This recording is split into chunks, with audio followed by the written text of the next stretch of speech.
Hello दोस्तों, आज हम बात करेंगे स्लेड प्रोटोकॉल यानी स्लो लो एफिशिएंसी डायलिसिस का हार्ट फेलियर पेशेंट्स में जिसका प्रयोग किया जाता है।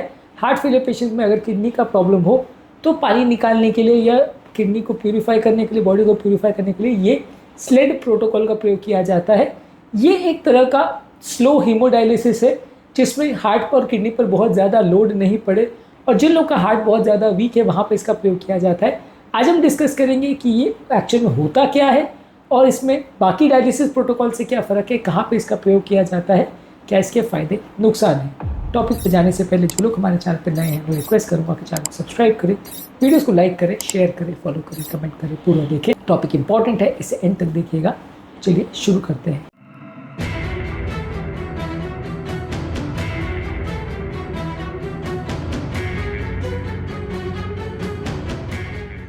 यूजली अगर किसी व्यक्ति को अक्यूट हार्ट फेलियर है और किडनी का इंजरी है तो वहाँ पानी निकालने के लिए इसका प्रयोग किया जाता है। इसमें बेसिकली एडवांटेज ये है कि कम मात्रा में पानी निकलता है, कंट्रोल वे में पानी निकलता है। तो डायलिसिस जब बहुत रैपिडली किया जाता है तो हार्ट पर बहुत ज़्यादा प्रभाव पड़ता है। हार्ट का ओवरऑल रिदम कंट्रोल गड़बड़ा जाता है, हार्ट में डेंजरस रिदम प्रॉब्लम्स हो सकते हैं, ब्लड प्रेशर बहुत हो सकता है, हार्ट पर बहुत ज़्यादा लोड पड़ता है। तो इस तरह के पेशेंट्स में जहाँ पर इजेक्शन फ्रैक्शन बहुत कम है, बीपी बहुत लो है, सीवियर हार्ट फेलियर है, वहाँ पे स्लेड प्रोटोकॉल का प्रयोग किया जाता है। इससे करने में वॉल्यूम ओवरलोड अगर बॉडी में बहुत ज़्यादा है यानी पानी बहुत ज़्यादा है तो उसको निकालने में मदद मिलती है। लंग्स में पानी भरा है तो निकालने में मदद मिलती है। खासकर वहाँ पे जहाँ पे पेशाब बढ़ाने वाली दवाइयाँ उपयोगी नहीं साबित हो रही है वहाँ पे इसका प्रयोग किया जाता है। इसके अलावा ये हार्ट पर पड़ने वाले एक्स्ट्रा लोड यानी प्री लोड और आफ्टर लोड दोनों को कम करने में मदद करता है। इसके अलावा ये हार्ट फेलियर में जो कार्डियोवास्कुलर वर्कलोड हो जाता है जिसकी वजह से डेंजरस रिदम प्रॉब्लम्स बढ़ते हैं, वो सारी चीज़ों को करेक्ट करने में मदद करता है। इसमें ओवरऑल इलेक्ट्रोलाइट्स का उतना प्रॉब्लम जैसे पोटेशियम का और फास्फोरस का जो प्रॉब्लम्स है वो कंपैरेटिवली कम देखने को मिलता है। इसके अलावा इसके दौरान आपका किडनी पर एक्स्ट्रा प्रभाव नहीं पड़ेगा। किडनी का हाइपोपरफ्यूजन या हार्ट का ब्लड प्रेशर कम होने की वजह से जो परफ्यूजन है वो कम हो जाता है कई बार, वो उतना नहीं होगा तो ऑर्गन्स को उतना रिस्क नहीं होगा। थोड़ा फ्लेक्सिबल है, इसके टाइमिंग को एडजस्ट किया जा सकता है। और जो CRRT थेरेपी है जहाँ पर 24 घंटे तक डायलिसिस चलता है उससे बेटर है ये कम से कम 6 से 12 घंटे तक किया जाता है। तो लगभग उसके बीच का एक रास्ता है। डायलिसिस 4-5 घंटे किया जाता है, CRRT यानी कंटिन्यूस रीनल रिप्लेसमेंट थेरेपी 24 घंटे किया जाता है। ये उसके बीच में कुछ है जहाँ पे दोनों का एवरेज है, ना डायलिसिस जितना फास्ट है ना CRRT जितना स्लो है, ये एक एवरेज किया जा सकता है। बेसिकली अगर आप चारों डायलिसिस प्रोटोकॉल यानी स्लेड, इंटरमिटेंट हीमोडायलिसिस, CRRT और पेरिटोन डायलिसिस को कंपेयर करें तो ड्यूरेशन के टर्म्स में स्लेड 6 से 12 घंटे चलता है, इंटरमिटेंट हीमोडायलिसिस 3 से 4 घंटे चलता है, CRRT 24 घंटे चलता है, पेरिटोन डायलिसिस कंटिन्यूस चलता है। हीमोडायनेमिक स्टेबिलिटी स्लेड के दौरान अच्छी है, हीमोडायलिसिस में स्टेबिलिटी अच्छी नहीं मिलेगी। CRRT में बहुत ज़्यादा अच्छी है, पेरिटोन डायलिसिस में भी काफ़ी अच्छी है।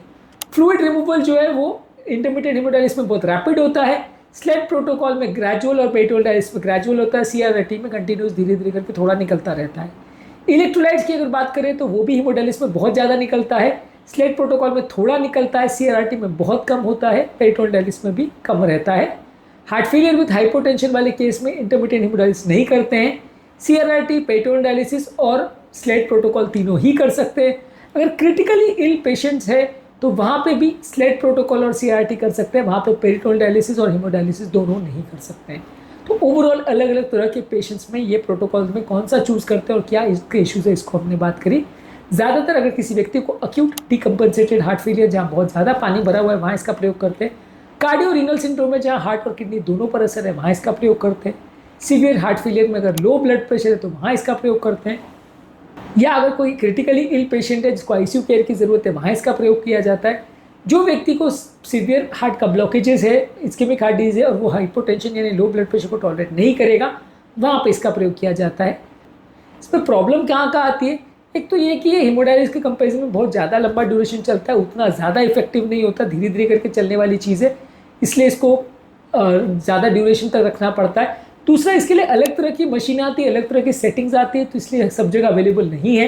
हीमोडायलिसिस वाली जो मशीन है जो ऑल ओवर इंडिया अवेलेबल है, ईजिली अवेलेबल है, उससे ही थोड़ी अलग मशीन आती है, इसके सेटिंग्स अलग आते हैं, तो इसलिए ये सब जगह अवेलेबल नहीं है। इसके लिए स्टाफ की अलग तरह की ट्रेनिंग और अलग तरह का स्पेशलाइज केयर की ज़रूरत है जो कि सब जगह अवेलेबल नहीं हो। ऐसा नहीं है कि सिंपल हीमोडायलिसिस मशीन को ही आपने स्विच को थोड़ा स्लो घुमा दिया और आपने जो चीज़ 4 घंटे में करनी तो उसके बदले 8 घंटे कर लिया तो वही मशीन में काम चल जाएगा, वैसा नहीं है। स्लेड के लिए अलग तरह की डेडिकेटेड मशीन्स आती हैं जो उस तरह की डायलिसिस को और उस तरह के मैनेजमेंट को ज़्यादा अच्छी तरह से करती है। तो ये सब जगह अवेलेबल नहीं होता है। अगर किसी व्यक्ति को सीवियर हार्ट फेलियर है, वो अनस्टेबल है, वहाँ पे सबसे अच्छा है। अगर आपके पास मशीन अवेलेबल है और उसका थोड़ा एडिशनल कॉस्ट भी होगा, वो अगर प्रॉब्लम नहीं है तो वहाँ पे स्लेड प्रोटोकॉल या CRRT प्रोटोकॉल्स का प्रयोग करना चाहिए, जो कि हार्ट फेलियर पेशेंट में पानी निकालने का काम करती है, लेकिन वो उतनी ज़्यादा फास्ट पानी नहीं निकालती जितना डायलिसिस निकालता है, तो पेशेंट को टॉलरेट करने के लिए थोड़ा ज़्यादा टाइम मिलता है। आज के टॉपिक में हमने बात करी कि स्लेड प्रोटोकॉल यानी स्लो लो एफिशिएंसी डायलिसिस क्या होता है, कब यूज़ होता है और बाकी डायलिसिस प्रोटोकॉल से किस तरह से अलग है। इसके अलावा बाकी डायलिसिस प्रोटोकॉल यानी CRT, पेरिटोनियल डायलिसिस, हीमोडायलिसिस और ये सारी चीज़ों पर हमने अलग अलग तरह की वीडियोज़ किए। हार्ट फेलियर पेशेंट में इनके यूजेज पर भी अलग अलग वीडियोज़ में बात करिए। इन वीडियोज़ को ज़रूर देख लीजिएगा।